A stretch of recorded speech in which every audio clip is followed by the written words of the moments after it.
گے جن میں عالمی کشیدگی، ٹیکنالوجی کی دنیا میں ہلچل اور کچھ اہم مقامی سرخیاں شامل ہیں۔ تو آئیے شروع کرتے ہیں۔ ٹھیک ہے، تو آج ہم بات کریں گے امریکہ ایران تنازع کی، پھر دیکھیں گے کہ علاقائی سطح پر کیا ہو رہا ہے، پاکستان بھارت کشیدگی پر نظر ڈالیں گے اور آخر میں کچھ اقتصادی اور مقامی خبروں کا جائزہ لیں گے۔ تو سب سے پہلے چلتے ہیں خلیج فارس کی طرف، جہاں امریکہ اور ایران کے بیچ حالات کافی کشیدہ ہو چکے ہیں، اور اس سب کی شروعات ہوئی امریکی صدر کے ایک بہت ہی صاف اور سیدھے بیان سے۔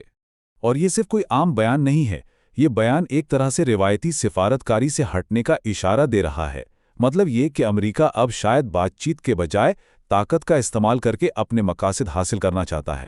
اب ذرا آبنائے ہرمز پر نظر ڈالتے ہیں، جو دنیا کی تیل کی سپلائی کے لیے انتہائی اہم راستہ ہے۔ اور یہاں دو بالکل الگ الگ کہانیاں سنائی جا رہی ہیں۔ ایک طرف امریکہ کا دعویٰ ہے کہ اس کا مکمل کنٹرول ہے، تو دوسری طرف ایران کہہ رہا ہے کہ امریکی بحریہ اس کے قریب بھی نہیں پھٹک سکتی۔ تو یہ صرف باتوں کی جنگ نہیں، بلکہ اس سے دنیا بھر میں توانائی کی سپلائی کو ایک حقیقی خطرہ لاحق ہے۔ یہ صرف فوجی طاقت کا مظاہرہ نہیں ہے، یہ ایک اقتصادی جنگ بھی ہے۔ امریکہ اصل میں آبنائے ہرمز کو بند کر کے ایران کی معیشت کا گلا گھونٹ رہا ہے، جس سے ایران کو روزانہ تقریباً $500 ملین کی تیل کی آمدنی سے محروم کیا جا رہا ہے۔ یہ بہت بڑا دباؤ ہے۔ اور پھر اس پورے تنازع میں ایک بہت ہی ڈرامٹک اور کہہ لیں ذاتی موڑ آتا ہے، جب ایران کی سب سے طاقتور شخصیت کی صحت کے بارے میں ایک حیران کن خبر سامنے آتی ہے۔ اور پھر یہ خبر آتی ہے، نیو یارک ٹائمز کی ایک رپورٹ کے مطابق ایران کے سپریم لیڈر ایک فضائی حملے میں زخمی ہو گئے ہیں۔ اطلاعات تو یہ بھی ہیں کہ وہ صرف ہاتھ سے لکھے گئے نوٹس کے ذریعے ہی رابطہ کر پا رہے ہیں، جو کہ ایک بہت بڑی سیکیورٹی لیپس کی طرف اشارہ کرتا ہے۔ اور اسی دوران اسرائیل کی طرف سے بھی کھلی دھمکیاں آ رہی ہیں، جس سے یہ بحران اور بھی زیادہ سنگین ہو گیا ہے۔ تو ایک طرف ایران میں یہ بحران چل رہا ہے اور دوسری طرف پورے خطے میں طاقت کا توازن بھی بدل رہا ہے۔ اب دیکھتے ہیں کہ دوسرے بڑے کھلاڑی جیسے پاکستان اور چین اس ساری صورتحال کو کیسے دیکھ رہے ہیں۔ تو خطے میں اس ساری غیر یقینی صورتحال کے بیچ پاکستان اور چین اپنے تعلقات کو مزید مضبوط کر رہے ہیں۔ یہ ملاقات صرف کوئی رسمی بات چیت نہیں، بلکہ یہ امریکہ اور اس کے اتحادیوں کے بڑھتے ہوئے دباؤ کے خلاف ایک طرح کا اسٹریٹجک پیغام بھی ہے۔ اب رخ کرتے ہیں ایک اور پرانے تنازع کی طرف، پاکستان اور بھارت کے بیچ کشیدگی، جہاں اکثر الفاظ کی جنگ بھی کسی حقیقی جنگ سے کم نہیں ہوتی۔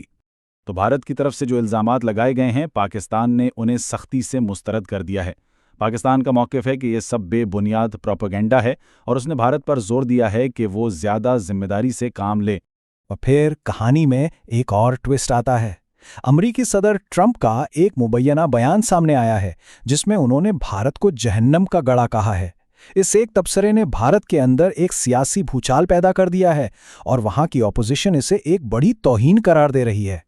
اس موجودہ کشیدگی کی جڑیں ماضی سے جڑی ہیں۔ یہ ٹائم لائن آپریشن بنیان مرصوص کی یاد دلاتی ہے، ایک ایسا واقعہ جسے پاکستان اپنی تاریخی کامیابی مانتا ہے۔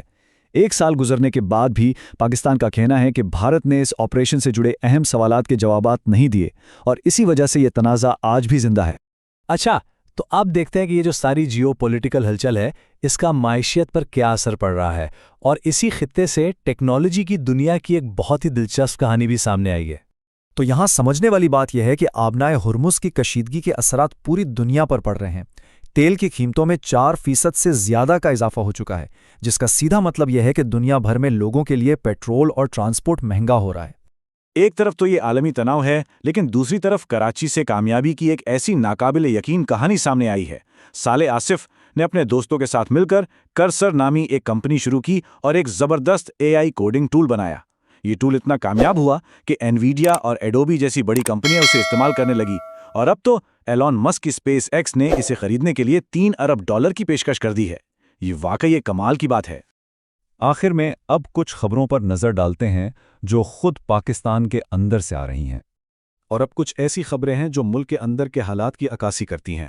لاہور سے ایک بہت ہی افسوسناک خبر ہے، جہاں ایک ماں نے اپنے 3 بچوں کے قتل کا اعتراف کیا ہے۔